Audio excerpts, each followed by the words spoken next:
Bonjour à toutes et à tous.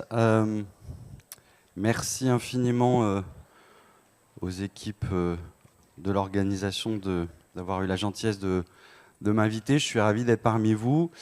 Mon nom est Thomas Romer. Je suis le fondateur d'une association dont je vais un petit peu parler puisque c'est l'une des missions que l'on m'a confiée ce matin, d'une association qui travaille dans l'accompagnement des parents, des professionnels autour des enjeux de l'éducation au numérique. Et accessoirement, je travaille aussi au sein du CSA autour de tout ce qui est protection de l'enfance, puisqu'il y a un comité d'experts qui est rattaché au président du CSA pour tout ce qui est politique publique et autorégulation des espaces audiovisuel pour l'instant et numérique à venir, puisque vous le savez, le CSA va bientôt fusionner avec l'ADOPI et va devenir le gendarme un petit peu d'Internet, comme on aime souvent le définir. Je vous propose de démarrer tout de suite par rapport à justement cette association que j'ai fondée, qui est issue d'un premier travail et d'une première réflexion qui s'est passée pendant plus de 15 ans sur le terrain, à aller à la rencontre de plusieurs millions d'adolescents partout en France autour de ce qu'il est communément convenu d'appeler les dangers d'Internet, puisque c'est souvent comme ça qu'on présente les choses concernant les pratiques numériques adolescentes dans ces fameux univers numériques, justement. Et à l'issue de ces 15 années, je me suis rendu compte, et je le dis avec d'autant plus de facilité que j'ai été moi-même acteur de ce constat que je vais faire, que la prévention et l'accompagnement des adolescents fonctionnaient plutôt mal sur ces sujets en France, dans la mesure où on avait souvent une approche très moralisatrice, très stigmatisante par rapport à leurs pratiques numériques, souvent remplies d'injonctions négatives, on y reviendra tout à l'heure, et que vraisemblablement également, il y avait un vrai manque d'implication de la communauté éducative, parmi lesquels figurent bien sûr les parents, mais vous aussi en tant que professionnels, et tous les adultes référents qui gravitent un petit peu autour de l'accompagnement des adolescents. Manque d'implication qui vient souvent, et on va y venir tout à l'heure, selon moi, sur des constats de manque de légitimité ou de difficulté que vient bousculer, que vient entraîner le numérique dans la posture des référents adultes pour les enfants et les adolescents. Donc c'est une association loi 1901 qui a pour vocation justement d'aller à la rencontre, comme je le disais, de la plupart des adultes et qui se définit clairement comme une association de protection de l'enfance, mais qui a décidé pour agir de plutôt passer par les adultes en essayant de remobiliser la parole des adultes et leur légitimité éducative, y compris au sein de ces espaces numériques. Nous sommes aussi membres du COFRAD, qui est le Conseil français pour les associations pour les droits de l'enfant, et qui agit beaucoup aussi pour défendre les droits des enfants en France. Et comme ça a été dit sur le petit slide de présentation, je travaille au sein du HCFEA et du CSA, avec un triple objectif qui est à la fois d'informer, c'est-à-dire mettre à disposition des ressources à travers certains points d'ancrage, certains lieux qui sont souvent sur Internet qui permettent de toucher beaucoup les parents mais aussi les professionnels. Responsabiliser, puisque nous sommes un observatoire et qu'on fait pas mal d'études, j'y viendrai tout à l'heure, on a la particularité d'observer mais aussi d'agir. Et puis évidemment, aller plus loin, c'est-à-dire aller sur le terrain à votre rencontre, à la rencontre des professionnels, des parents partout en France, en essayant aussi d'apporter à la fois un regard nouveau sur le fond, mais également sur les formes d'intervention que nous pouvons déployer, et je y viendrai également un petit peu plus tard. J'ai la chance d'avoir autour de moi un comité d'experts que j'ai essayé de réunir et avec une volonté très éclectique, qui vont de psychologues, psychiatres, juristes, docteurs en marketing. Pourquoi ? Parce que je pense qu'aujourd'hui, sur ces sujets, on a besoin justement de pouvoir s'inscrire dans une démarche de co-réflexion, et que cette co-réflexion est souvent plus facile à partir du moment où on travaille avec des compétences qui sont complémentaires et diverses, et on essaie un petit peu d'œuvrer en ce sens et le comité d'experts ne cesse de grossir d'année en année. Alors, les démarches que nous menons, comme je vous le disais, ça passe évidemment par l'information et la sensibilisation des parents, essayer de lever les points de blocage, avec évidemment tout un tas de ressources en ligne, j'y viendrai tout à l'heure, que nous essayons de mettre à disposition de la communauté éducative et qui permettent de faire ce pas de côté qu'on appelle de nos voeux, pour permettre de regarder différemment les pratiques numériques des jeunes et surtout de pouvoir développer des stratégies d'accompagnement, qu'elles soient éducatives ou autres, qui soient différentes. Cette approche est aussi caractérisée, je vous le disais, on fait beaucoup d'interventions vers des associations, on travaille beaucoup avec des collectivités, on travaille beaucoup avec les services d'aide sociale à l'enfance, les départements, on fait beaucoup de formations en PJJ autour de certains thèmes que je vais évoquer juste après. Et on essaie aussi, modestement, d'initier, puisque la gageure, on le sait bien, quand on s'adresse à des parents, ça reste de notre capacité à les mobiliser.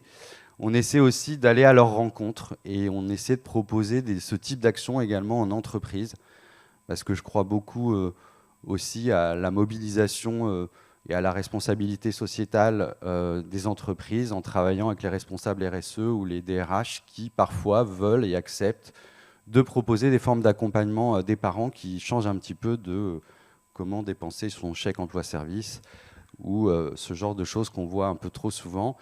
Et c'est vrai que quand on réussit à le mettre en place, ça provoque plutôt des résultats qui ne sont pas inintéressants. On a mené déjà pas mal d'initiatives dans des entreprises, un peu du type événement, du type comment devenir parent 2.0 sur une pause déj ou ce genre de choses, qui permettent de dédier des petits temps balisés en travaillant avec les services et la direction des entreprises pour évoquer tous ces sujets et travailler la question de la parentalité dans les espaces numériques. Nos champs d'intervention thématiques, ils sont partis d'un constat aussi qui est que aujourd'hui, moi qui fais ce métier depuis plus de 15 ans maintenant, je me suis rendu compte que la seule chose qui a changé concernant les adultes, c'est qu'on a vraisemblablement mieux défini les points de blocage ou les points de questionnement ou d'inquiétude parfois qui émanent de la communauté éducative. Et c'est ce qu'on a essayé de synthétiser à travers plusieurs thèmes et points d'ancrage qui vont de tout ce qui se joue dans les espaces numériques en termes de socialisation adolescente, et je pense notamment à tout ce qui se joue sur les réseaux sociaux. On a également beaucoup travaillé sur tout ce qui est intimité et pornographie, comment les adolescents se construisent au regard de ces nouvelles formes et ces nouvelles sources d'influence, en fait. Comment construisent-ils leur identité sexuée? Qu'est-ce que ça dit? Qu'est-ce que ça raconte sur l'objectisation des corps, etc., etc. Et on essaie de questionner et travailler ces sujets. Ces deux premiers thèmes sont actuellement les deux thèmes qui nous sont le plus demandés en ce moment partout en France. On travaille et on réfléchit également évidemment aux enjeux sanitaires, l'impact des ondes, l'impact des écrans et du numérique sur le sommeil, la vue, les addictions. On essaie de déconstruire cette notion d'addiction qui est souvent très mal menée et très mal étayée, en tout cas d'un point de vue médiatique ou par certaines personnes qui cherchent à faire le buzz. On travaille évidemment sur les données personnelles. Je pense que là, c'est un chantier qui va pas tarder à exploser, qui est encore un peu en sommeil, mais à terme, ça va devenir un enjeu assez important. On a évidemment travaillé sur la radicalisation en ligne, sur les problématiques comportementales liées aux jeux vidéo, et l'un des chantiers qu'on mène en ce moment à la demande de pas mal d'institutions, on intervient auprès des professionnels partout en France autour de la surexposition des jeunes enfants aux écrans, en essayant de proposer à la fois des messages et des actions qui sont un petit peu différentes. Alors après aussi à l'Open, on essaie... On est conscient que faire appel à une structure, quelle qu'elle soit, ça occasionne souvent un coût qui n'est pas anodin. Et on a essayé de rentrer dans une logique de partenariat en amont pour pouvoir faire préfinancer, par exemple, des interventions afin qu'elles soient gratuites pour les structures qui font appel à nous. C'est le cas d'un programme qu'on a développé qui s'appelle les petites causeries du numérique, Les petites causeries du numérique, qu'est-ce que c'est? C'est des ateliers qu'on déploie à l'intention de parents, plutôt au sein de structures et de publics à destination de publics en difficulté, où on va plutôt développer dans notre manière de fonctionner beaucoup d'horizontalité, éviter ce que je suis en train de faire et ce que je n'aime pas trop, à savoir la posture du sachant qui se tient debout sur une scène avec un micro, et plutôt partir des préoccupations, des problématiques, des inquiétudes que rencontrent les parents autour de ces sujets. Et puis, autre exemple, donc là, cette opération, on l'a fait préfinancer en étant soutenu par la fondation Google aux États-Unis, qui nous a donné des fonds et qui nous laisse carte blanche pour après déployer nos programmes. Et puis évidemment, on reçoit parfois, heureusement encore un peu, des soutiens institutionnels et des financements publics. C'est le cas notamment de cette opération que j'évoquais tout à l'heure, qu'on mène dans le cadre du déploiement du plan pauvreté avec la préfecture de région Île-de-France sur la surexposition des enfants face aux écrans. Le rôle d'une association, c'est évidemment d'agir, d'informer, mais c'est aussi d'essayer un petit peu de faire bouger, évoluer les réflexions et la société par rapport à tout ça. Et on a à notre actif, puisque nous sommes une jeune association, on n'a que 6 ans, on a à notre actif 2 textes de loi, dont vous avez peut-être pour certains entendu parler.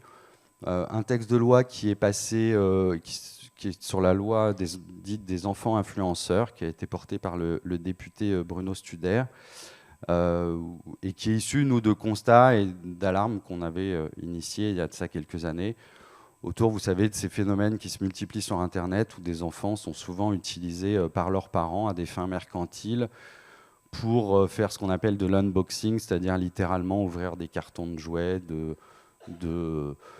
des paquets de bonbons, voire même ouvrir faire de la pub pour de la snack food, etc. Et qui sont, en fin de compte, selon nous, dans une situation de travail, clairement, et travail qui n'était pas jusqu'alors encadré. On a réclamé aux législateurs de s'intéresser à ce sujet pour justement, non pas interdire, puisque ça c'est aussi dans notre ADN, on n'est pas trop fervent de l'interdiction, surtout dans les espaces numériques, on pense que ça ne sert pas à grand-chose. En revanche, plutôt accompagner et protéger les enfants vulnérables en leur permettant d'intégrer des dispositifs qui étaient déjà préexistants, et à savoir notamment la loi qui concernait les enfants qui travaillent dans l'univers du spectacle. Et on a juste essayé de raccrocher les wagons à ce niveau-là, et on est en train actuellement de rédiger le décret d'application de la loi. Et ce décret sera présenté au Conseil d'État à la fin de l'année, et pour un début opérationnel, normalement prévu, mise en œuvre opérationnelle dès le début de l'année prochaine. Et puis on s'est également beaucoup mobilisé sur l'exposition précoce des enfants face au contenu pornographique, où nous sommes parvenus, en travaillant avec certains députés et certains membres du gouvernement, à faire évoluer le code pénal pour justement permettre de rendre l'accès notamment aux jeunes enfants à ces contenus beaucoup plus compliqué, ce qui nous a conduit à saisir le président du CSA il y a de ça 1 an déjà, pour lui demander le blocage des 8 plus gros sites pornographiques mondiaux, non pas dans une vocation de moralisation de l'espace public, non pas dans une vocation de vouloir faire disparaître la pornographie, mais bien de montrer à cette plateforme qu'elle se doit, à partir du moment où elle diffuse des contenus qui sont inadaptés aux enfants, de respecter les lois en vigueur dans les pays dans lesquels elle diffuse ces fameux contenus. Et je ne vous cache pas qu'on commence à être un petit peu impatient, et on attend avec vraiment beaucoup d'espoir que cette saisine aboutisse. Dernier point pour présenter, et après ça on va plutôt rentrer dans le vif du sujet, de nos constats, et puis l'idée, moi j'aimerais qu'on puisse aussi échanger un petit peu ensemble. On essaie aussi de diversifier les modes d'intervention et de ressources afin que chacun puisse s'emparer de ces sujets et trouve des ressources qui lui conviennent. On a notamment, et je sais que l'équipe de la Maison des Adolescents ici est fan de ce qu'on fait à ce niveau-là, et je les en remercie. On a développé des podcasts qui s'appellent Les Petites Causeries du Numérique, mais cette fois-ci version podcast, où on essaie de déconstruire certaines notions. On intervient avec plusieurs invités pour essayer de parler de tous les sujets, toutes les inquiétudes qui vont de, par exemple, thèmes comme enfants, jeux vidéo et confinement, overdose d'écran, tout un petit peu les SOS, mon enfant est tombé sur du porno, ce genre de questions qu'on voit beaucoup dans les médias et qu'on essaie de déconstruire en invitant toujours des intervenants qui sont pertinents. Et là, vendredi soir, on enregistre une émission où j'en parlais à Cédric Sampéré. On a comme invité Célia Audan, qui est à l'origine du jeu Fortnite, puisque c'est une Française qui a permis la mise en place de ce jeu. On va essayer justement de réfléchir avec elle et déconstruire la notion d'addiction, entre guillemets, aux jeux vidéo. Alors, on m'a demandé également ce matin de pouvoir essayer d'initier des pistes, des constats qu'on fait, mais aussi quelques pistes de réflexion sur lesquelles vous pourriez vous appuyer, puisque je sais que le numérique est vraiment au cœur de tout un travail que font les maisons des adolescents, dans l'accompagnement à la fois des jeunes, mais aussi des familles, sur ces sujets qui sont au cœur de pas mal de problématiques familiales aujourd'hui. Et je vous propose d'essayer de réfléchir et de vous lister, nous, quelques petits constats qu'on fait, et on essaiera d'en reparler ensemble après. Alors, les réflexions et les points de blocage, ils sont divers et variés, mais ils sont souvent assez, je trouve, intéressants à essayer d'analyser. Premier point, le numérique est devenu, selon une étude de l'UNAF et de la CNAF parue en début 2018, est devenu l'un des sujets de préoccupation premiers des familles en France, devant même la réussite scolaire des enfants. Ce qui est assez intéressant, puisqu'on est quand même dans un pays où la réussite scolaire est quelque chose qui est profondément ancré dans les objectifs d'accompagnement parentaux. Et on voit que ce sujet est en train de vraiment cristalliser pas mal de questionnements, d'inquiétudes et de points de blocage. On aime bien aussi travailler sur le fait que ce qu'on présente souvent et ce que certains théoriciens américains ont mis en place il y a de ça quelques années, moi j'entends souvent des gens qui nous disent « mais vous verrez, c'est juste une question de temps, on est face à une fracture générationnelle parce que grosso modo, il y a les natifs du numérique, les adolescents qu'on rencontre aujourd'hui, et puis il y a les adultes à côté qui sont des migrants et qui n'ont connu avant et après Internet. » Personnellement, je ne crois absolument pas à cette théorie, dans la mesure où, quand on y réfléchit bien, chaque génération, depuis la nuit des temps, a toujours été native de technologie, et c'est pas prêt de s'arrêter. Et contrairement à ce qu'on pense, je pense que la génération d'adolescents qu'on accompagne aujourd'hui sera confrontée, elle aussi, à des enjeux certes différents, mais à des difficultés tout aussi prégnantes. Ce qui les attend, c'est l'intelligence artificielle, c'est les robots qui vont débarquer dans les écoles, etc., etc., et qui vont évidemment poser des problèmes certes différents, mais qui resteront aussi un défi en termes d'accompagnement parental. Pour preuve aussi qu'on n'est pas face à une fracture numérique, c'est que moi je rencontre, et avec nos équipes, nous rencontrons beaucoup de jeunes éducateurs qu'on accompagne et qu'on forme, et le moins qu'on puisse dire, c'est que pour des raisons évidemment différentes, les jeunes éducateurs aujourd'hui, qui sont eux-mêmes utilisateurs de ces technologies, sont aussi confrontés à des difficultés d'accompagnement, souvent liées à des contradictions par rapport à leurs propres pratiques et utilisation de ces outils, qui les met parfois dans une situation embarrassante, et je ne parle même pas des contradictions institutionnelles, on y viendra tout à l'heure. Et globalement, face à tout ça, on a plutôt des adultes, des parents qui sont un peu perdus, un peu paumés, pardonnez-moi l'expression, face à pas mal de messages et d'injonctions qui sont pour le moins contradictoires. Je pense notamment aux théories un peu fumeuses qui sont souvent présentées autour de le risque des écrans, le danger des écrans, etc. pour les enfants, alors que, je ne sais pas comment ça se passe ici, mais je peux vous assurer qu'en Île-de-France, 100% des élèves de maternelle, il y a un nouveau concept qui est apparu, c'est que, figurez-vous, les enfants fondent sous la pluie. Donc, à chaque fois qu'il pleut, que se passe-t-il? On scotche 3 classes dans un préau, sur un écran qui date des années 70, qui est à la taille d'une feuille A4. Et on leur met de préférence le Roi Lion qui dure 1h20, puisque c'est bien connu, toutes les récréations durent 1h20.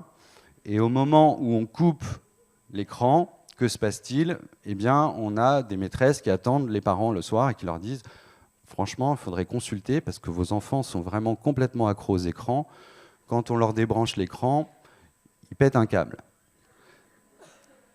Personnellement, ce genre de contradiction, c'est ce que vivent aujourd'hui les parents. Et je ne parle pas, évidemment, que juste à côté du préau, vous avez les belles affiches de prévention de Serge Tisseron, 36912, les campagnes du CSA, pas d'écran avant 3 ans, etc., qui sont évidemment affichées dans l'école.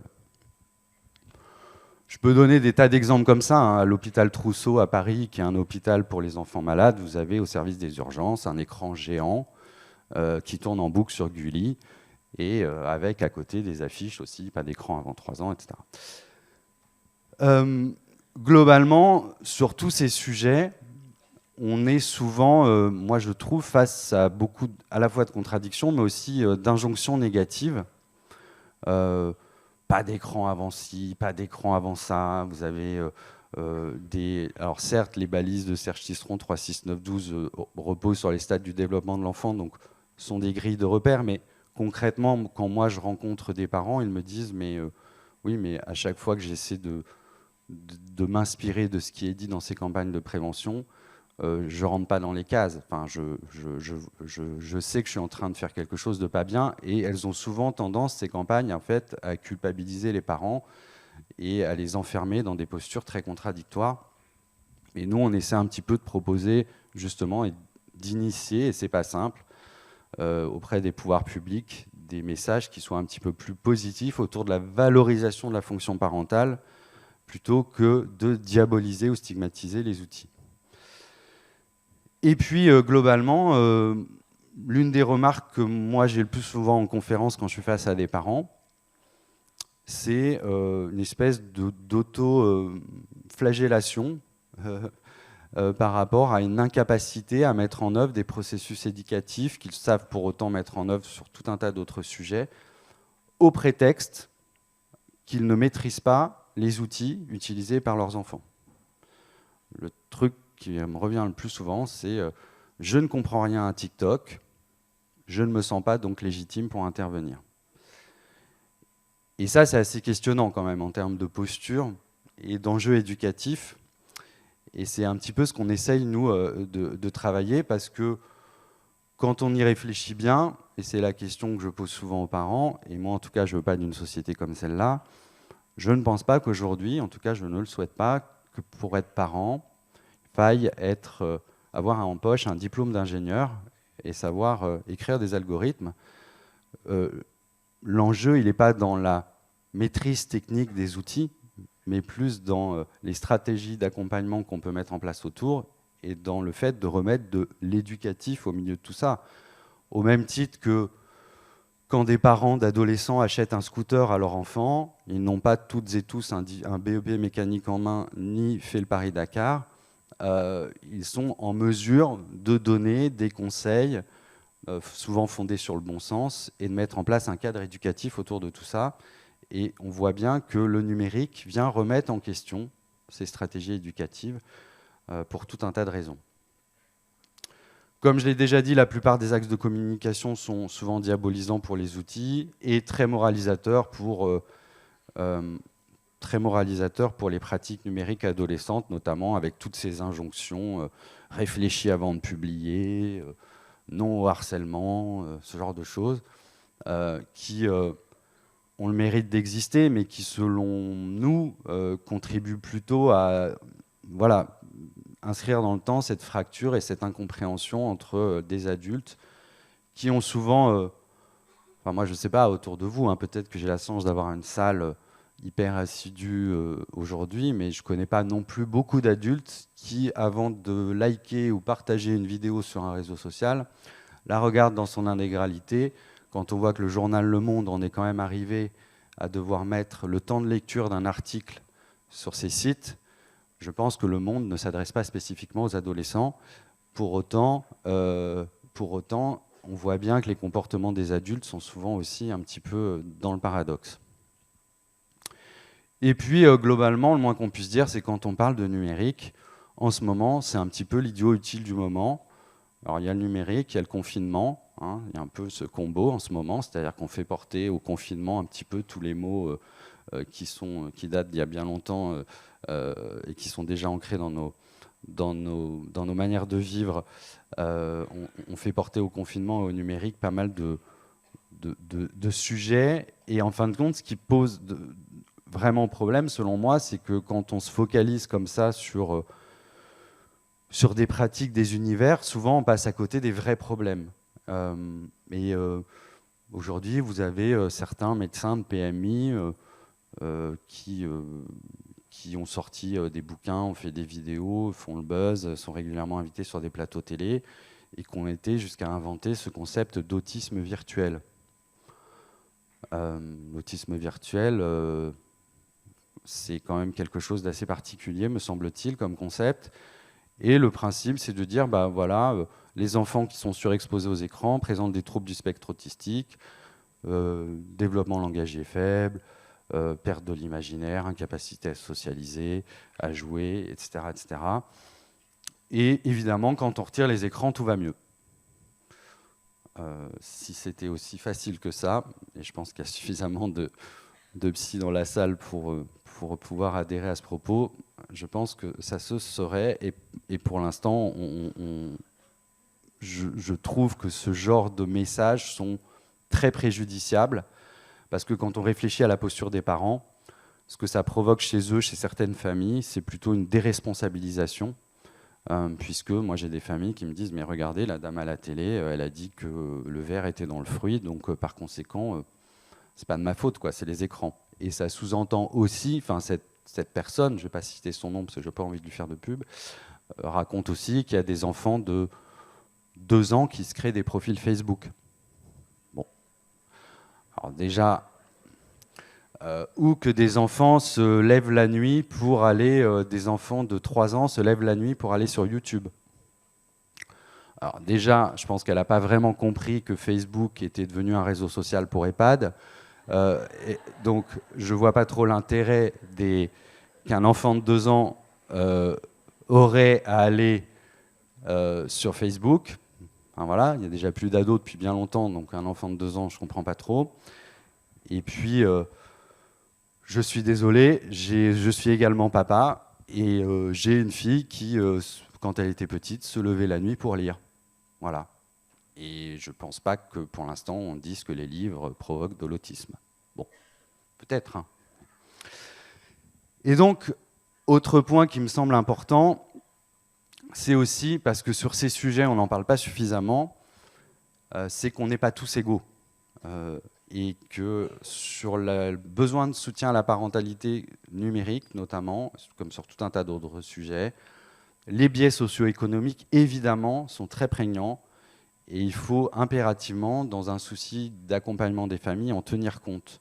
Si vous êtes face à une famille qui s'est saignée pour pouvoir équiper leurs enfants parce qu'ils pensent que le fait de leur donner une tablette, un ordinateur très tôt, ça va leur permettre de développer des compétences et que du coup, c'est les inscrire dans un schéma de réussite.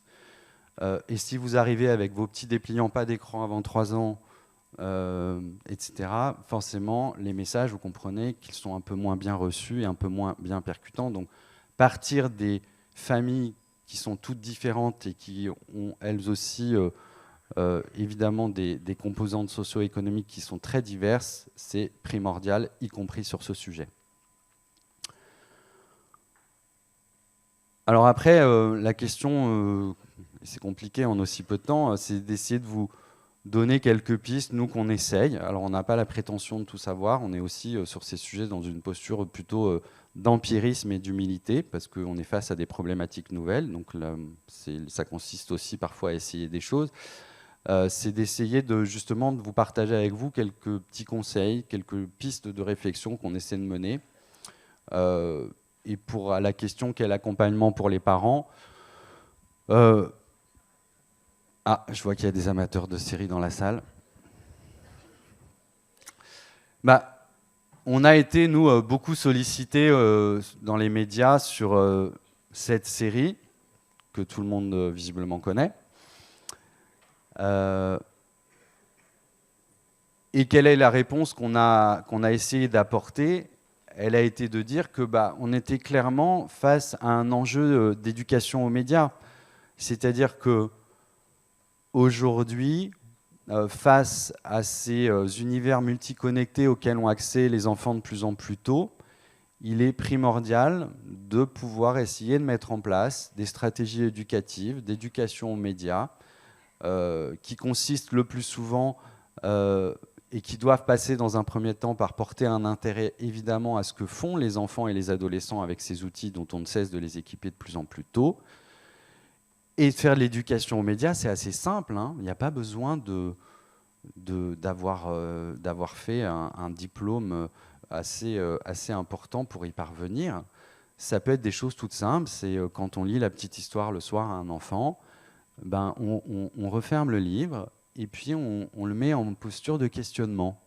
On lui pose quelques questions sur le contenu qu'on vient de partager avec lui. Qu'est-ce que tu as aimé? Est-ce qu'il y a des choses qui t'ont fait peur? Quel personnage as-tu préféré? Voilà, 3-4 questions, 2 minutes.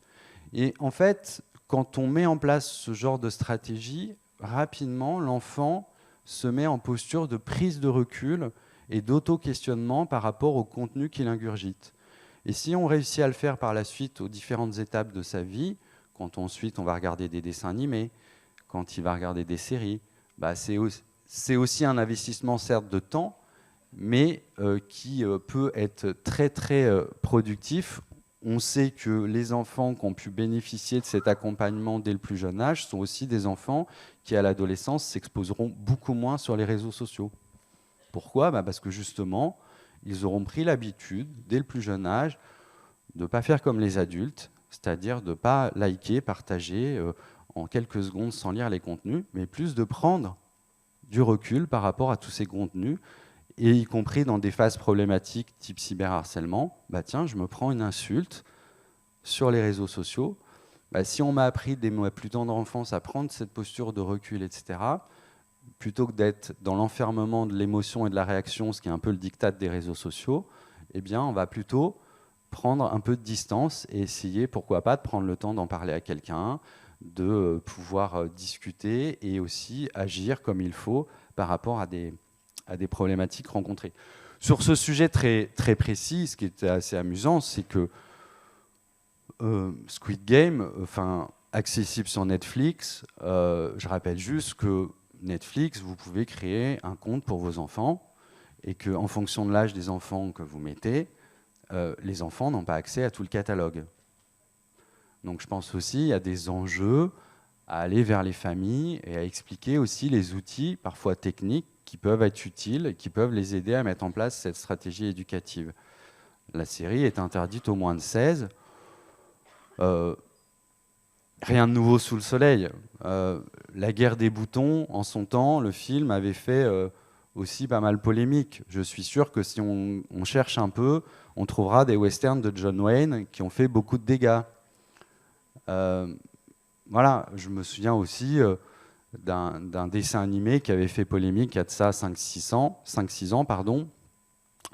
où dans ce dessin animé, vous pouviez voir à la fin du dessin animé des saucisses et des paquets de cornflakes qui s'envoyaient en l'air. C'était, je crois que ça s'appelait Sausage Party, justement, ou quelque chose comme ça. Merci. C'était une private joke entre nous, je peux vous dire, je devais placer le mot saucisse. Voilà. J'ai eu un défi hier soir à table. Et j'ai essayé de l'assumer jusqu'au bout.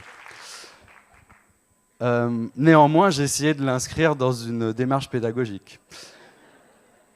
Et ce que je vous dis est vrai, c'était un dessin animé où à la fin du dessin animé, sur une scène de 2-3 minutes, vous voyez tous les aliments de la cuisine qui participaient à une espèce de grosse orgie générale, où tous les codes du porno étaient un petit peu véhiculés et qui a beaucoup suscité la polémique à l'époque.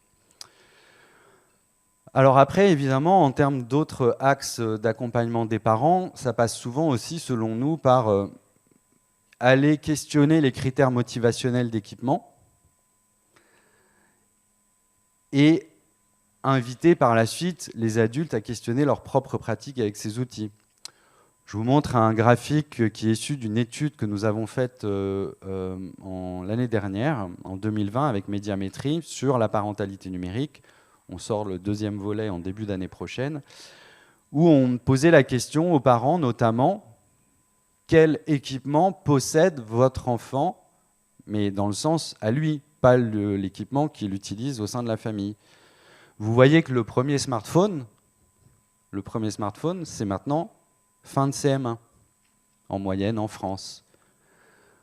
La première console de jeux vidéo, on est aux alentours des 7 ans. Tablette, pareil. Ordinateur, 8 ans.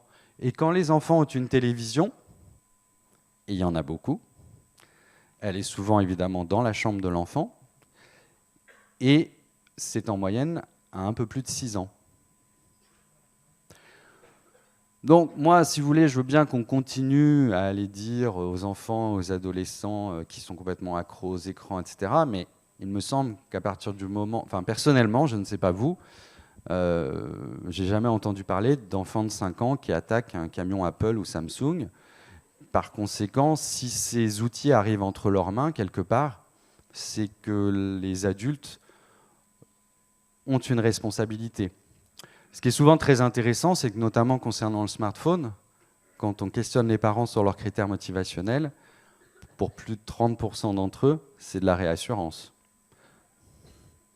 On parlait de lien d'attachement tout à l'heure.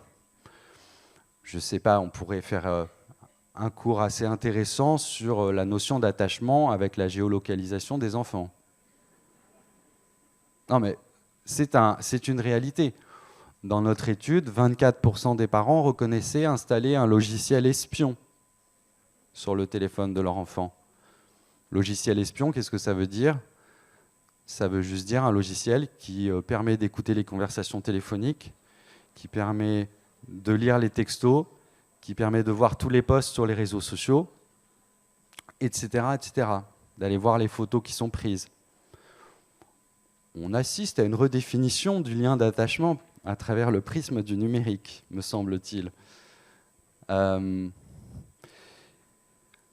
Et donc, ça en dit long, si vous voulez, aussi, selon moi, sur des parents qui sont quand même, pour le moins, assez inquiets et qui, pour certains, redéfinissent le prisme de la parentalité avec une mission de super-héros tous les matins qui consiste à dire « Ma mission du jour, c'est qu'il n'arrive rien à mon enfant. » Et c'est, me semble-t-il, une vision qui fait partie des composantes parentales, bien sûr, et de la dimension parentale, mais qui est un petit peu réductrice et qui, évidemment, consiste aussi, quand on y réfléchit bien, à opérer un petit peu des transferts de certaines angoisses sur les enfants. Et c'est là où c'est évidemment le plus problématique. Alors c'est pareil, on parle aussi souvent des enfants qui sont accros aux écrans. Les enfants sont accros aux écrans, ne lâchent pas leurs écrans. Quand on interroge les parents, vous regardez que majoritairement, les adultes passent, pour une fois ils ont été honnêtes dans leur réponse, les adultes passent, et de loin, beaucoup, beaucoup plus de temps sur les écrans que les enfants. Donc, partir des critères motivationnels, questionner les pratiques numériques des adultes, c'est déjà un point de départ de discussion intéressant pour inciter les adultes à prendre du recul, les parents à prendre du recul, et à pouvoir essayer de mettre en œuvre des cadres éducatifs qui soient cohérents. Le manque de cohérence éducative par rapport au numérique, si on reprend par exemple la loi Blanquer du début du quinquennat sur l'interdiction du téléphone mobile au collège, on a longtemps hésité, il y a eu un gros débat au sein du comité d'experts de l'Open pour savoir si on soutenait ou pas, et finalement on a décidé de soutenir, juste selon un principe de cohérence éducative. Pourquoi ? Parce qu'avant, vous aviez des adolescents qui étaient dans une cour de récréation, par terre, à 5 mètres les uns des autres, sur Snapchat, à s'envoyer des snaps ou des stories Insta. Et quand ils rentraient en classe, ils avaient une séance de prévention sur manger, bouger, sinon vous allez devenir obèse. – Et juste après, une séance de prévention sur le cyberharcèlement.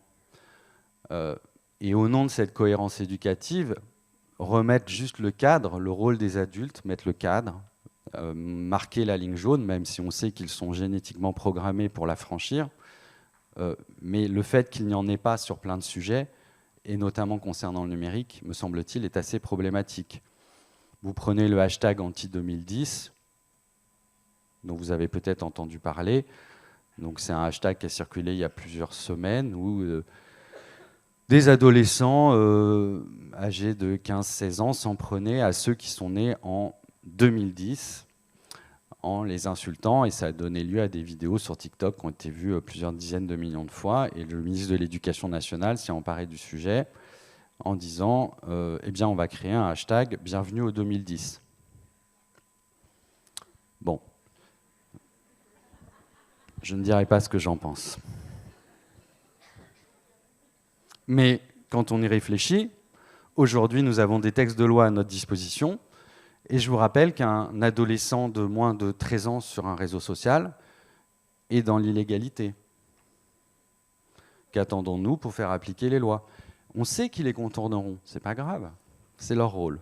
Pour autant, l'absence de cadre, de limite par les adultes, me semble-t-il, envoie beaucoup de messages contradictoires aux adolescents ou démontre un peu un côté je m'en foutiste que nous avons et sur tous les sujets qui concernent leurs pratiques numériques, puisqu'il a fallu attendre 15 ans pour modifier le code pénal, par exemple sur l'accessibilité au porno, puisque le premier, la naissance de YouPorn, c'est quand même 2006, donc ça fait 15 ans qu'on se contrefiche que des enfants ou des adolescents aient accès à ces contenus en quelques clics dans leur poche. Donc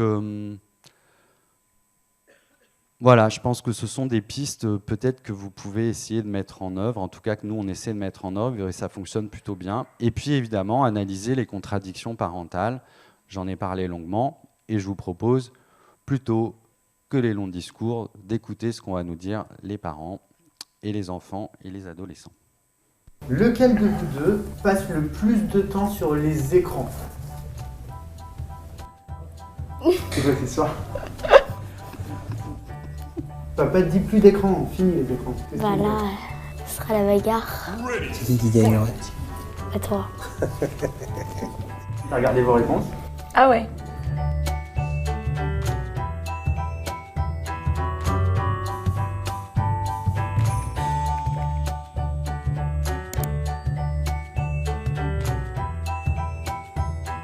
Moi, j'aime beaucoup les écrans et dès qu'on arrête, je hurle et j'essaie de remettre les écrans en fait. J'ai pas envie d'arrêter, j'ai jamais envie d'arrêter. Quand elle joue aux jeux vidéo, donc c'est avec son père, ils peuvent rester 1 heure. non, 3 heures, 4 heures, enfin il y a plus de limite en fait. Déjà je constate que finalement les règles sont pas très claires, mais c'est vrai que c'est compliqué. En fait on doit prévoir ensemble avant le temps d'écran. Est-ce que ton papa t'a mis des règles par rapport aux écrans? Non. Non. Il y a quand même des règles. Oui, mais je peux pas jouer le soir, mais... Sinon, il faut faire les devoirs avant. Je cède facilement, quoi, en fait.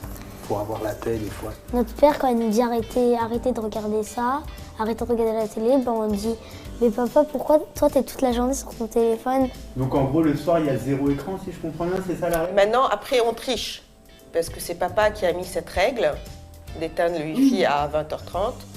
Et donc, comme quand Julia et Johan ne sont pas encore en phase de sommeil quelconque, ils me demandent un partage de connexion et ils se le font eux-mêmes avec mon téléphone. Le fait de devoir dire 1 fois, 2 fois, 3 fois qu'on arrête et qu'elle me dit « Ok, donne-moi 5 minutes », je lui donne les 5 minutes, elle finit et elle recommence encore quelque chose.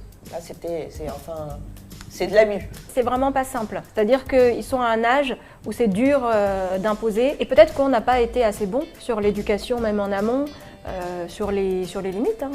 C'est fort possible. La plupart du temps, on n'est pas là. Donc il faut que vaut mieux que ce soit dans un esprit de confiance. Parce que très souvent, quand c'est fait comme ça dans la force, on ne sait pas ce qui se passe le soir, la journée. Donc autant que ça se fasse en discussion, quoi.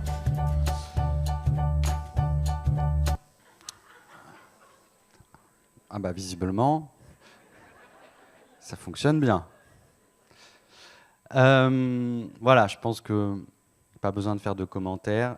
Et je pense que ce sont des situations soit qu'on a toutes et tous vécues, soit dont on a déjà entendu parler. Deuxième mission qui m'incombait ce matin, c'était essayer de vous donner quelques pistes sur l'accompagnement, évidemment, pour les adolescents. Donc, les points de blocage, une fois encore, selon nous, c'est toujours cette moralisation des pratiques numériques des jeunes et d'essayer de mobiliser la communauté éducative à porter un intérêt autour de ce qu'ils font avec ces outils. Mettre en place un cadre éducatif quand on ne sait pas ce qu'ils font avec les outils, c'est la meilleure des chances d'aller dans un mur ou de se retrouver coincé. Comme je vous le disais, évidemment, ce cadre éducatif, il peut également passer par la mise en place de limites. Alors en ce moment, il y a tous les débats autour du contrôle du temps d'écran. Mais le contrôle du temps d'écran, c'est bien, c'est un outil qui peut être intéressant, notamment chez les jeunes enfants. Pour autant, chez les adolescents, on sait très bien que ça devient compliqué. À partir du moment où ils ont un téléphone dans la poche, c'est assez compliqué de pouvoir essayer d'avoir une vision globale sur leur utilisation. Et on sait très bien que le contrôle parental, à partir du moment où l'enfant grandit, présente une efficacité un peu moindre. Et puis, on est également souvent pris dans, une fois encore, nos postures contradictoires. Si on est chacun des parents assis sur un canapé le soir sur notre smartphone, chacun sur son smartphone, avec BFM qui tourne en fond, et qu'au moment où notre ado passe se coucher, on lui dit « tu me coupes ton portable, s'il te plaît », forcément, en termes de légitimité éducative, c'est quelque chose d'un petit peu difficile à mettre en œuvre. Je pense qu'aujourd'hui, ces adolescents, ils sont avant tout en souffrance sur ce sujet. Ils sont en souffrance de voir que des adultes qui les équipent de plus en plus tôt se contrefichent complètement de ce qu'ils font avec ces outils. Et je pense que faire ce pas de côté qu'on appelle de nos voeux, qui consiste à s'intéresser aux pratiques numériques des jeunes, ça ne veut pas dire tout légitimer, hein, je ne suis pas du tout dans l'angélisme, mais à minima, porter un intérêt, et vous allez voir après, dans 2-3 exemples que je vous donne, les contradictions qui remontent souvent, je pense que c'est le point de départ assez intéressant pour entamer un travail avec les adolescents et du coup, face à cette souffrance, permettre d'ouvrir des espaces d'échange qui peuvent être souvent très riches et qui peuvent les amener à prendre du recul sur leurs propres pratiques. Une fois encore, n'oublions pas aussi que ces outils numériques sont devenus des espaces de socialisation à part entière, qu'on le veuille ou non. Quand des parents me demandent « mais est-ce qu'il faut interdire les réseaux à mon ado de 15 ans ?» Je dis « mais bien sûr que non. Si vous interdisez à un adolescent d'avoir accès à un réseau social, vous le mettez potentiellement en difficulté. » Aujourd'hui, ces espaces numériques sont devenus des espaces de socialisation à part entière, voire même sont dépositaires d'une nouvelle forme de quête identitaire. Qu'on le veuille ou non, c'est comme ça. N'oublions pas, Facebook, 2004, on parle déjà quasiment d'une génération entière qui a appris à utiliser et à appréhender ces outils dans leur construction et dans leur cheminement personnel. Et puis évidemment, évitons de confondre accompagnement et flicage, je l'ai déjà évoqué avec les stratégies parfois parentales qu'on observe, et soyons vigilants aux incohérences éducatives, c'est ce que je disais tout à l'heure dans l'exemple de la loi Blanquer sur le smartphone.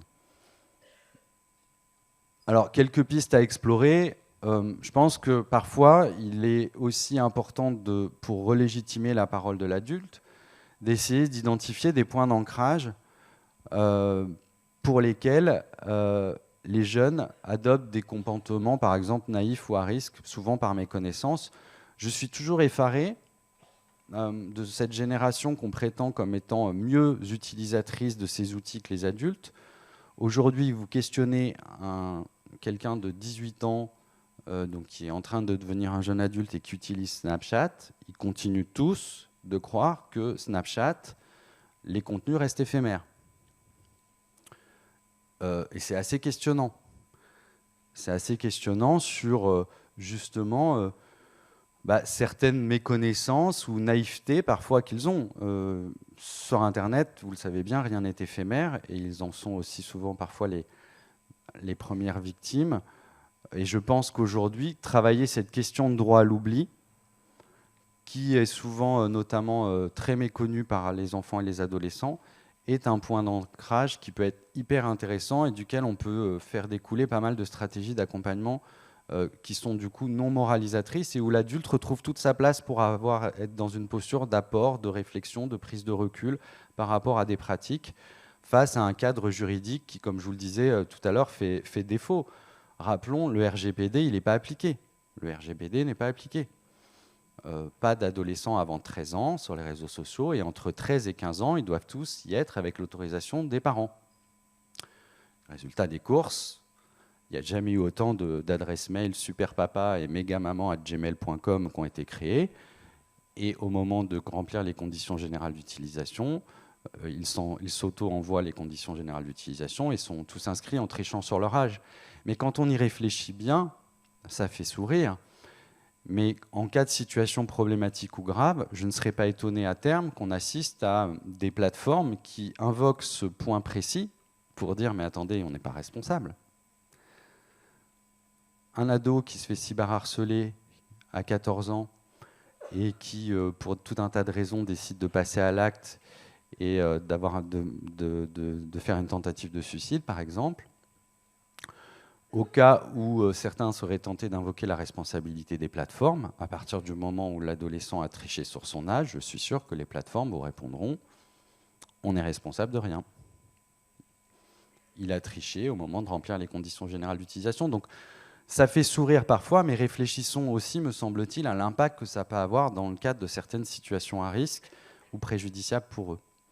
Et honnêtement, ça fonctionne. Nous, quand on accompagne des éducateurs autour de cette notion, en réfléchissant avec eux, ils réussissent à mettre en place un discours qui est un petit peu différent de ce qu'entendent les enfants et les adolescents habituellement. Et ça permet d'avoir l'adulte qui se retrouve du coup relégitimé dans sa parole d'accompagnant. Autre piste de réflexion, une fois encore, c'est faire un pas de côté en évitant de moraliser certaines pratiques qui nous échappent ou qui nous dérangent. Comme je vous le disais, on travaille beaucoup sur l'impact de la pornographie, des influenceurs, sur l'objectisation des corps, etc., etc. Si on arrive avec nos gros sabots d'adultes en disant voilà, t'as envoyé un nude, t'es complètement inconscient, on fait pas ça, etc. Voilà, le constat est quand même très, me semble-t-il, voilà, les nudes, ces atteintes à l'intimité qui inquiètent les gendarmes. Mais en quoi est-ce une atteinte à l'intimité ? Si on arrive avec ce regard moralisateur et jugeant sur une pratique qu'on ne comprend pas, forcément, la stratégie d'accompagnement, elle ne va pas fonctionner. Je pense que le rôle de l'adulte, aujourd'hui, qu'on le veuille ou non, c'est une pratique qui a tendance à se démocratiser. On entend pas mal d'ados qui parlent de préliminaire 2.0, et ceci répond à des nouveaux codes de séduction qui se mettent en place à travers les espaces numériques. Je pense que le rôle de l'adulte, plutôt que de moraliser la pratique, c'est plutôt de permettre de mettre en place, une fois encore, le cadre protecteur qui va éviter que ces situations ne dérapent. Puisque le risque du nude, ce n'est pas le fait de l'avoir fait, c'est que l'image échappe à son auteur, qu'elle se retrouve sur la toile. Parlez-en à M. Benjamin Griveaux. Donc on en est quand même...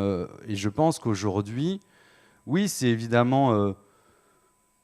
c'est questionnant, c'est embarrassant et ça vient nous bousculer au plus profond de nous-mêmes, ce type de pratique. Pour autant, je trouve que de là à en vouloir en faire un enjeu moralisateur ou stigmatisant, je ne pense pas que ce soit la meilleure manière de fonctionner. Autre sujet et que moi j'aime beaucoup et qui m'amuse toujours, c'est une fois encore, porter un intérêt aux pratiques des adolescents, permet de déployer un cadre éducatif qui soit cohérent. Souvent, j'ai des mamans qui me prennent la main là, dans les conférences ou les formations dans les groupes de parole qu'on anime et qui me disent « Oui, mais vous êtes bien gentil avec vos conseils, c'est pas vous qui les avez à la maison. Par exemple, au moment de passer à table, c'est toujours la même chose. Il ne veut pas sortir de son jeu vidéo. » Bon, très bien. Jusque-là, tout est normal. Mais je dis à cette maman, mais est-ce que vous êtes déjà assis à côté de lui ou d'elle pour observer une partie de jeu vidéo? En général, les réponses, il n'y en a pas beaucoup de parents qui me disent ça. Je dis, c'est un petit peu dommage parce que si vous étiez intéressé, par exemple, à ce qu'est une partie de Fortnite, vous sauriez qu'une partie de Fortnite en mode Battle Royale, c'est 20 minutes, et qu'à partir du moment où votre enfant, 5 minutes avant de passer à table, vous dit « tiens, je commence une partie de jeu vidéo » et que vous lui donnez son accord, si après, vous lui demandez de sortir de sa partie de jeu vidéo parce qu'il faut passer à table dans 5 minutes, forcément, ça ne va pas le faire. Et ça ne va pas le faire pourquoi? C'est pas qu'il ne veut pas, c'est parce qu'il ne peut pas. Parce que aussi jouer à Fortnite, c'est avant tout jouer en équipe. C'est devenu aussi un espace de socialisation. Et je demande à cette maman, est-ce que si vous l'avez inscrit à une activité, je ne sais pas, s'il fait du foot, est-ce que ça vous est déjà arrivé de vous pointer sur le banc de touche et de l'appeler à table en plein match de foot? Non. Pourquoi? Parce que vous savez qu'un match de foot, c'est 2 mi-temps et ça dure 90 minutes. Donc s'intéresser aux pratiques, ça permet évidemment de mettre en place un cadre éducatif qui soit cohérent et qui ne vienne pas rentrer dans une zone de conflit. Parce que, une fois encore, l'adolescent qui ne veut pas quitter sa partie de jeu vidéo, il va se faire juger s'il le fait par les 100 personnes avec qui il joue régulièrement. Et étant donné que ces espaces sont devenus des espaces de socialisation et de construction identitaire, c'est pas très agréable de se prendre des invectives des gens qu'on retrouve tous les 2 jours pour aller faire une partie de jeu vidéo. Au même titre que quand on est dans une équipe de foot, on a plutôt intérêt à jouer collectif. Sinon, si on joue individuel, ça se passe un peu moins bien. Donc voilà, c'est toujours la même chose si vous voulez. Alors bien sûr, ça peut sembler des grands poncifs comme ça et un peu enfoncer des portes ouvertes, mais globalement, sur ces enjeux, on est, me semble-t-il, vraiment autour avant tout de bon sens et de prise de recul en tant qu'adulte par rapport à le fait que ces espaces et ces pratiques numériques viennent souvent nous questionner, nous bousculer dans nos postures éducatives. Et je vous propose de conclure avant qu'on puisse échanger un petit peu. Je pense que j'ai respecté le timing à peu près. Non, pas du tout. Ah bon? Ah, donc là, je suis en train de me faire sévèrement réprimander. On m'a dit que... Non, mais je vous taquine. On me dit que je devais arrêter il y a déjà 5 minutes. Je vous propose de passer la petite vidéo qui dure 2 minutes pour conclure. Ça vous va? Merci. Je ne parle pas au rideau, il y a bien quelqu'un...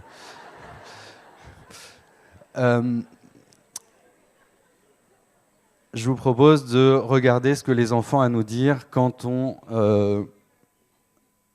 leur demande, vous, comment vous gérerez les écrans quand vous deviendrez adulte? Plus tard, vous aurez peut-être des enfants, si vous avez envie. Voilà. À quel âge vos enfants pourront faire ce qu'ils veulent avec un écran? Vers 8 ans. Pourquoi 8 ans? Ouais. Ça dépendra de comment ils se comportent avec. Je leur donnera le droit seulement s'ils savent bien l'utiliser. À 6 ans. À 6 ans, t'as un portable. Allô la Terre. À 6 ans, on connaît pas beaucoup de vocabulaire qui est inscrit sur le portable et on peut faire des bêtises. Il y a des vidéos qui sont un peu pour les plus grands. Est-ce que des fois vos parents vous accompagnent du coup quand vous êtes sur internet? Non, vous êtes tout seul sur internet? Oui. Qu'est-ce que vous ont dit vos parents quand ils vous ont laissé sur l'ordinateur? Je sais que j'ai pas le droit de faire des choses et tout, mais ils m'ont pas forcément vraiment dit. Comment ça se passe? Ils me font confiance. Vous-même, vous pouvez utiliser les téléphones de vos parents? Oui, si on demande. Ouais. Moi j'ai pas le droit. Toi t'as pas le droit? Des fois, quand j'ai pas ma tablette. Vous pouvez prendre la télécommande? Oui. Changer de chaîne? Oui. Entre papa et maman, c'est lequel des deux qui utilise le plus les écrans? Papa. Notre mère. Les deux, on peut pas les partager. Ils passent leur temps à m'envoyer des messages ou s'en renseigner. Est-ce que vos parents, par exemple, éteignent leur téléphone? Quand ils ont envie, mais autrement non. Le soir, papa, oui, il dort tranquillement. Et maman, elle se dit, je vais regarder un peu mon portable et elle discute avec sa famille. Ça vous est jamais arrivé, par exemple, de vouloir parler à vos parents et d'avoir l'impression qu'ils scotchent sur leur téléphone? Moi, je la vois quand elle prend son petit déj, pas sur son portable. Un jour, je leur ai dit, papa, maman, vous pouvez m'aider parce que j'arrivais pas à mes devoirs. Maman, elle attend encore avec le portable. Et puis du coup, j'ai pas réussi à m'en sortir. Mais là, je leur ai dit que t'as vu pourquoi maintenant j'ai des lunettes, parce que j'ai regardé trop les écrans.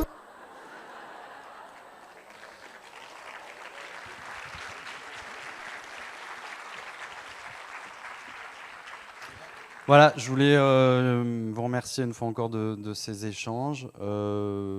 Et puis, je ne sais plus ce que je voulais vous dire. Oui, on a fait des publications pour ceux que ça intéresse. Sur les challenges et les défis sur les réseaux sociaux, c'est un livre qui est téléchargeable gratuitement aux éditions Yapaka, que j'ai coécrit avec ma présidente Marion Hazak, qui est psychologue. Et un livre que j'ai remis à Cédric tout à l'heure, Sampéré, Éducation numérique, restons connectés, qui est un regard croisé de plein d'experts autour des enjeux et un peu de ce qu'on vient de se dire. Voilà, et puis pour celles et ceux qui ont des problématiques comportementales avec les réseaux sociaux, vous pouvez continuer à les entretenir en nous suivant sur les réseaux sans aucun problème. Évidemment, un grand merci aux équipes et à l'organisation pour l'accueil. Merci, monsieur.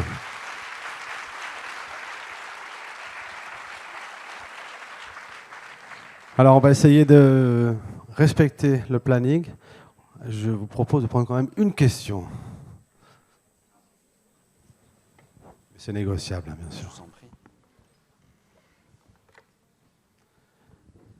Écoutez, à moins que je perde vraiment la vue, il n'y a pas de question. Il y en a une. Allez-y, madame.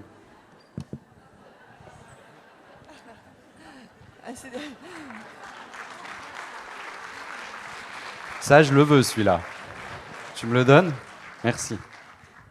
Bon, c'est vraiment difficile d'intervenir après ce dessin, mais... oui, la transition n'est pas simple, je vous l'accorde. Voilà. C'est pas une question, c'est juste... moi, je rappelle à mes enfants qui sont grands maintenant, et d'ailleurs, c'est assez agréable de voir comment ils prennent du recul par rapport à leur utilisation passée, puisque maintenant, ils trouvent qu'ils sont vieux, ils ont 17 et 21 ans. Mais quand même, au moment où les portables ont été interdits dans les établissements scolaires, moi, j'ai rappelé à mes enfants que quand j'avais leur âge, au lycée, je fumais. Je fumais au lycée, je fumais au cinéma, je fumais dans le train. Et qu'à un moment donné, tout ça, ça s'est arrêté, au motif que c'était pas bon pour la santé et que c'était plutôt juste, d'ailleurs. Donc voilà, c'est juste, j'avais envie de dire ça. Merci, merci pour ce partage. Est-ce qu'il y a une autre question? Là-bas, monsieur.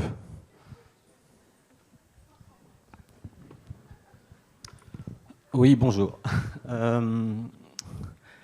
Avant d'être en maison des adolescents, j'ai fait un long parcours comme enseignant, puis dans l'éducation populaire. Aujourd'hui, on est obligé de s'intéresser à ces questions-là, vous l'avez fort bien fait, mais avec éventuellement l'idée qu'on va soigner les problématiques liées aux écrans par les écrans eux-mêmes. Alors c'est sûr qu'il faut le faire, mais vous l'avez un peu pointé, moi j'ai envie de parler d'un pompier pyromane, où ils sont plusieurs, ils se sont succédés, qui sont les ministres de l'Éducation nationale. Parce que on a raté l'enjeu de l'audiovisuel, on a raté l'enjeu de l'informatique et on est en train de rater l'enjeu des réseaux sociaux. Et peut-être ce qui manque aujourd'hui, c'est que ces questions soient véritablement travaillées à l'école. Et je veux dire aussi que on peut regretter la grande consommation des écrans, mais qu'est-ce qu'on met à côté ? Qu'est-ce qui fait qu'une cour de récréation devient un vrai réseau social avec des valeurs qui sont portées, partagées, travaillées par des adultes qui ont une attention sur ces questions-là? Ça n'est pas suffisamment fait. Pourquoi on supprime les classes découvertes ou le réseau social qui fait qu'avec ses copains, on part une semaine, on voyage, on découvre, on est sur le terrain et on oublie les écrans, ont autant disparu. Il y a aussi tout cela à dire en même temps qu'on travaille sur ces questions. Il y a d'autres lieux d'éducation qui disparaissent. Il y a une grande association d'éducation populaire qui réhabilite les terrains d'aventure. C'est quoi les terrains d'aventure? C'est des espaces et des temps où on n'aménage pas trop et on laisse la pédagogie du projet se développer. Donc c'est aussi ce combat-là qu'il faut mener en même temps que le travail sur les écrans. On est bien d'accord, vous parliez...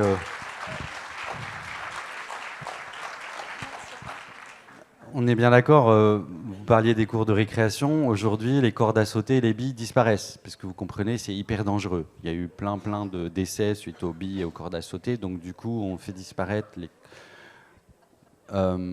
Et que nous disent les enfants, quand ils tombent au fond de la cour et qu'ils se font mal et qu'ils ont besoin d'un adulte, ouais, mais au moment où on a voulu aller voir la personne, elle était en train de faire un snap. Donc elle se fichait de ce qui se passait dans la cour. Donc je suis entièrement d'accord avec vous. Il y a aujourd'hui pas mal d'incohérences et il y a besoin un peu de se mobiliser. Je pense qu'on a aussi besoin en France un peu de sortir, de se décloisonner et de regarder aussi des choses qui fonctionnent dans d'autres pays ou des choses qui sont mises en place. Ça ne veut pas dire qu'il faut faire du copier-coller. Ça veut juste dire aussi que parfois aller voir ailleurs, c'est aussi s'inspirer. Et je pense que là-dessus, l'inspiration ne sera jamais suffisante. Et on a aussi à réfléchir tous ensemble et à pas rester chacun dans notre coin. Et c'est vrai que sur ces sujets-là, comme malheureusement beaucoup d'autres, on en a parlé hier soir sur l'éducation sexuelle, le dialogue est parfois très compliqué avec l'éducation nationale. Je parle de l'institution, je ne parle pas des gens qui sont sur le terrain. Merci, merci. Je pense qu'on ne va pas prendre d'autres questions à moins qu'une tentative. Alors non. Monsieur Robert, on vous remercie. Eh bien, je m'en vais. Merci beaucoup. Donc, on va...